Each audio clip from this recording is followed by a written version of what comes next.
నాగర్ కర్నూలు జిల్లా కల్వకుర్తి ఆర్టీఓ కార్యాలయంలో డివిజనల్ సర్వేయర్గా పనిచేస్తున్న వాష్య నాయకును లింగారెడ్డిపల్లి గ్రామానికి చెందిన సిరాజ్ అనే వ్యక్తి ఏసీబీ అధికారులకు ప్రత్యక్షంగా పట్టించారు. సిరాజ్ తన భూమి తక్కువగా ఉందని డివిజనల్ సర్వేకు డిసెంబర్ 13వ తేదీన దరఖాస్తు చేసుకున్నాడు. సర్వేయర్ సిరాజ్ భూమిని సర్వే చేసిన తరువాత పంచనామా చేసిన పత్రాలను సిరాజ్ అడగడంతో సర్వేయర్ 8,000 లంచం ఇస్తేనే పంచనామా కాపీని ఇస్తానని చెప్పడంతో ఈ నెల 18న సిరాజ్ ఏసీబీ అధికారులను సంప్రదించగా ఏసీబీ డీఎస్పీ శ్రీకృష్ణ గౌడ్ ఆధ్వర్యంలో తన సిబ్బందితో ఆర్టీఓ కార్యాలయంలో సిరాజ్ ద్వారా 8,000 లంచం తీసుకున్న డివిజనల్ సర్వేయర్ వాష్య నాయక్ను ప్రత్యక్షంగా పట్టుకుని విచారణ చేసి నాంపల్లి ప్రత్యేక ఏసీబీ కోర్టులో హాజరుపరుస్తామని ఏసీబీ డీఎస్పీ శ్రీకృష్ణ గౌడ్ తెలిపారు.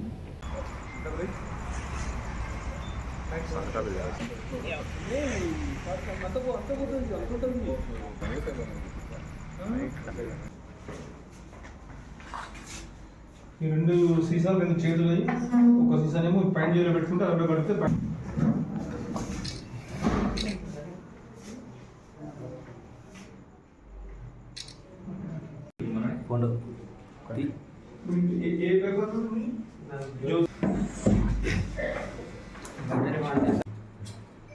నాగర్ కర్నూలు జిల్లా వెల్దండ మండలం లింగారెడ్డిపల్లి గ్రామస్తుడైన మొహమ్మద్ సిరాజ్ తండ్రి చోటేమయ్య వాళ్ళ గ్రామంలో ఒక 5 acres ల్యాండ్ వ్యవసాయ భూమి ఉండేది. ఆ 5 acres నుంచి 2007లో తన పక్క పొలం వ్యక్తైన ఆంజనేయులు గారికి ఒక 2 ఎకరాలు అమ్మేసిండ్రు. ఇంకా రిమైనింగ్ 3 ఎకరాలు మిగిలి ఉండే. అయితే అది కొంచెం తక్కువగా ఉందని ఆయనకు అనుమానం వచ్చేసి వెల్దండ తహసీల్దార్ గారికి సర్వే గురించి అప్లికేషన్ పెట్టుకున్నాడు. మార్చ్ 2022న అతను మండల సర్వేర్ వచ్చి సర్వే చేసిపోయిన తర్వాత రిపోర్ట్ ఇవ్వడం జరిగింది. అయినా అతనికి నమ్మకం కుదరక ఇంకా కొద్దిగా తక్కువ ఉందని అనుమానం వచ్చి ఒక ప్రైవేట్ సర్వేయర్తో తిరిగి చేయించుకుంటే ఆ 3 ఎకరాలు ఒక 10 గుంటలు తక్కువ ఉన్నట్టు అతనికి తేలింది. దాంతో అతను మళ్ళీ డిసెంబర్ 13న 7/7/2023న తిరిగి ఆర్డీఓ ఆఫీస్ కల్వకుర్తికి వచ్చి ఆర్డీఓ గారికి సర్వే చేయించమని పెడితే అతను deputy inspector of service Vasya Naik గారికి ఇచ్చేసి సర్వే చేయించమని చెప్పారు. దాని ప్రకారంగా డిప్యూటీ ఇన్స్పెక్టర్ సర్వే గారు వెళ్ళి మొత్తం సర్వే చేయడం జరిగింది. కానీ పంచనామా కాపీ ఇవ్వమంటే తనకు 10,000 రూపాయలు లంచంగా ఇస్తేనే 10,000 ఇస్తేనే అతను కాపీ ఇస్తానని చెప్పడం జరిగింది. తర్వాత మళ్ళీ మన 18th రోజు వచ్చి అడిగినా కూడా 10,000 రూపాయలు అంతే అడిగితే కొంచెం తగ్గియమంటే అతను ఒక 2,000 తగ్గించి 8,000 ఇవ్వమని చెప్పడం జరిగింది. అతను వెంటనే 18th వచ్చి మాకు కంప్లైంట్ చేయడం జరిగింది.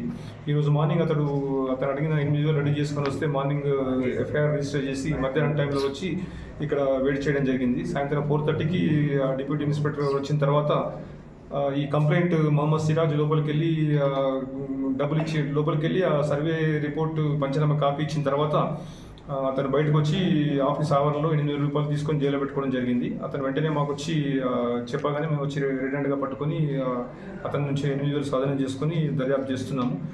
కేసు ఇంకా ఇన్వెస్టిగేషన్లో ఉంది. కంప్లీట్ అయిన తర్వాత రేపు స్పెషల్ కోర్టు ఏసీబీ నాంపల్లిలో ప్రొడ్యూస్ చేస్తాము. ఎవరైనా అధికారులు లంచం అడిగితే మాకు హైదరాబాద్ టోల్ ఫ్రీ నెంబర్ ఉంది 1064. దానికి కాల్ చేస్తే మేము తప్పకుండా ఎంక్వైరీ చేసి యాక్షన్ తీసుకుంటాం.